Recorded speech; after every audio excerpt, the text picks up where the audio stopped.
Hello बच्चों, आज हम पढ़ेंगे लेंस फॉर्मूला। तो देखिए लेंस फॉर्मूला क्या होता है।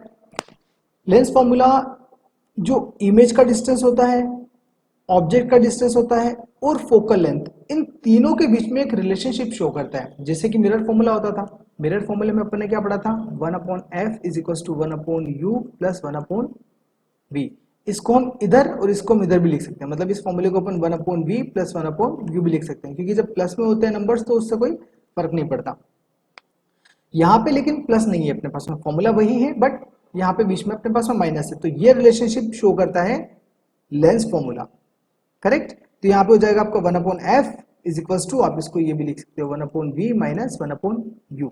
इसमें ये ध्यान रखिएगा 1/u को आगे नहीं लिखना है, 1/u आपका पीछे ही आएगा, पहले आपका आएगा 1/v minus 1/u।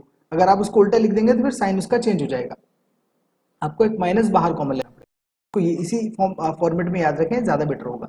1/f is equal to 1/v minus 1/u। Correct. अब अपने पास में है इस फॉर्मूले को अपने को याद रखना है, क्योंकि न्यूमेरिकल्स में ये काम आने वाला है। मैं आपको न्यूमेरिकल जब करवाऊंगा, वैसे ये चैप्टर लगभग खत्म होने वाला है, तो उसके बाद में अपने को न्यूमेरिकल्स ही करने हैं, और एनसीईआरटी के जितने भी आपके सारे क्वेश्चन है वो सॉल्व करवाने के बाद में मैं आपको एक्स्ट्रा न्यूमेरिकल्स कराऊंगा, तो उसमें आपको सारी चीजें मैं आपको क्लियर करवा दूंगा। राइट। सो अब देखते हैं लीनियर मैग्निफिकेशन। देखिए मैग्निफिकेशन का जनरल सा मीनिंग क्या होता है कि ऑब्जेक्ट का साइज जो होता है उसके कंपेयर में इमेज का साइज अपने पास में क्या है, छोटा है बड़ा है, दैट इज कॉल्ड मैग्निफिकेशन। यहाँ पे हम देखते हैं लीनियर मैग्निफिकेशन। लीनियर मैग्निफिकेशन क्यों? क्योंकि हम ऑब्जेक्ट के साइज की बात करते हैं, मतलब उसके लेंथ की बात करते हैं।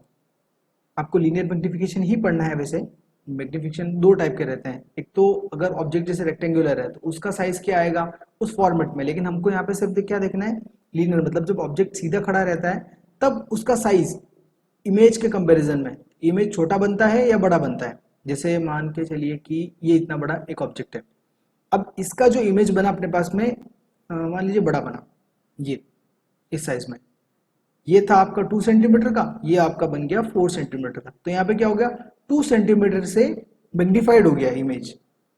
तो इस चीज को अपन बोलते हैं लीनियर मैग्निफिकेशन, मतलब जो उसका साइज था वो 2 सेंटीमीटर से और ज्यादा बढ़ गया। तो देखिए इसका फॉर्मूला क्या होता है, एच टी, ये जो है हाइट, इसका मतलब होता है height, height of the image upon height of the object. यहाँ पे माइनस साइन नहीं आता, यहाँ पे प्लस साइन आएगा आपका। करेक्ट। इस फॉर्मूले में, और उस वाले में जो था अपना एम इज इक्वल टू होता था minus v by you.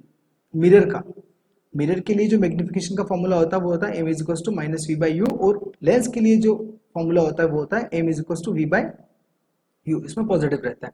Linear magnification is positive when image formed is virtual. Linear magnification positive होगा जब इमेज आपकी वर्चुअल होगी, मतलब जो वर्चुअल इमेज होगी उसके लिए जो मैग्निफिकेशन होगा वो क्या होगा, पॉजिटिव होगा। पॉजिटिव क्यों? क्योंकि अगर मान लीजिए ऑब्जेक्ट है, ऑब्जेक्ट की अगर इमेज वर्चुअल बन रही है, वर्चुअल मींस हम रेस को पीछे या आगे की तरफ एक्सटेंड करेंगे, एक्सटेंड करने पर जो इमेज बनेगी उसको अपन बोलते हैं वर्चुअल इमेज। अब जब वर्चुअल इमेज बन रही है तो जो मैग्निफिकेशन आएगा वो आपका पॉजिटिव आएगा। And linear magnification is negative when image formed is real. जब रियल इमेज बनेगी तब जो मैग्निफिकेशन होगा वो आपका आएगा नेगेटिव, ये आपको याद रखना है। ओके। सो अभी आप ये जो भी इनके डेफिनेशंस हैं, जो भी फॉर्मूलेज हैं, ये आप इसको प्लीज याद कर लीजिएगा, क्योंकि मैं आपको जब इनकी न्यूमेरिकल्स करवाऊंगा तब आपको बहुत अच्छे से ये चीज समझ में आ जाएगी। चलिए अब आगे देखते हैं। Power of lens. Power of lens क्या होता है? Power of lens is capacity to converge or diverge rays falling on it. Quantitatively, power of lens is the reciprocal of the focal length of the lens. It means उसकी quality या उसकी एक property बोल सकते हो या उसकी capacity बोल सकते हो रेस को कन्वर्ज या डाइवर्ज करने की, P is equals to 1/f। So यहाँ पर क्या होगा कि पावर डिपेंड करेगी फोकल लेंथ के ऊपर, और देखिए 1 के अपॉन में इसका मतलब क्या हुआ, रेसिप्रोकल हुआ। तो अगर मान लीजिए कि जैसे एक एग्जांपल लेके देखते हैं कि कोई भी एक अपने पास में लेंस है जिसका फोकल लेंथ अपने पास में है मान लीजिए 10 सेंटीमीटर, राइट, और एक अपने पास में लेंस है जिसका फोकल लेंथ है अपने पास में 20 सेंटीमीटर। अब इन दोनों को अगर अपन पावर देखें तो देखिए इसका जो फोकल लेंथ है वो ज्यादा है, सॉरी इसका जो फोकल लेंथ है वो कम है और इसका फोकल लेंथ अपने पास में ज्यादा है, तो इन दोनों का पावर निकालते हैं। तो P होगा 1/f। f मतलब पहले वाले के लिए अगर अपन देखें, ये मान लीजिए f1 है और ये मान लीजिए f2, सॉरी f1, f1 के लिए p1 निकालेंगे, मतलब इसका जब पावर निकालेंगे अपन इस वाले का, तो क्या आएगा 1/10, इट मीन्स 0.1। और दूसरे वाले का जो निकालेंगे p2 का, ये आएगा 1/20, क्योंकि इसका जो फोकल लेंथ है वो कितना अपने पास में 20, तो ये आ जाएगा आपका 1/20, और इसकी वैल्यू कितनी आएगी अगर आप इसको डिवाइड करेंगे तो 0.05।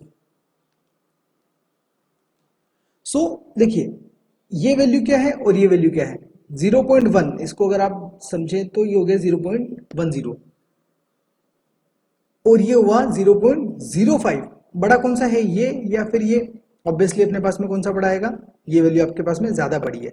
इसका मतलब जब आपके पास में फोकल लेंथ कम होगा तो पावर ज्यादा आएगी, और फोकल लेंथ ज्यादा होगा तो पावर कम आएगी, क्योंकि रेसिप्रोकल का मीनिंग ये होता है कि अगर ये क्वांटिटी छोटी है तो उधर वाली क्वांटिटी बड़ी आएगी, और ये क्वांटिटी अगर बड़ी है तो उधर वाली क्वांटिटी छोटी आएगी। पावर का मतलब यहाँ पे इन रेसिप्रोकल का मतलब यहाँ पे यही होता है। तो इसका पावर जो होगा वो डिपेंड करेगा टोटली फोकल लेंथ के ऊपर, राइट। और जो इसकी एसआई यूनिट होती है पावर को डिनोट करने की, वो होती है डायोप्टर। मतलब ये जो अपन ने निकाला इसके पीछे अपन लिख सकते हैं कैपिटल डी, डायोप्टर, राइट। अब उसके बाद में अपने पास में आता है power of combination of lenses. अगर हमने बहुत सारे लेंसेज को कंबाइन कर दिया तब उनकी पावर क्या बनेगी, तो उनकी पावर जनरली अपन कैसे रिप्रेजेंट करेंगे, जैसे 1/f इज इक्वल हो जाएगा आपका 1/f1, मतलब पहले वाले लेंस का पावर प्लस दूसरे वाले लेंस का पावर, तीसरे वाले लेंस का पावर, एंड सो ऑन चलता रहेगा। सॉरी ये आपका 1/n है, मतलब लास्ट वाले जितने भी आपने लेंसेज लिए उन सारों को कंबाइन कर देंगे, तो इनका जो टोटल पावर निकलेगा वो निकलेगा P is equal to P1 plus P2 plus P3 and so on Pn तक, लास्ट तक वो चलता जाएगा। और अगर इनके मैग्निफिकेशन की बात करें तो मैग्निफिकेशन इनका क्या हो जाएगा, मल्टीप्लीकेशन में, मतलब m is equal to m1 into m2 into m3 and so on mn तक ये चलता जाएगा। इस तरीके से इनके मैग्निफिकेशन हम फाइंड आउट कर सकते हैं।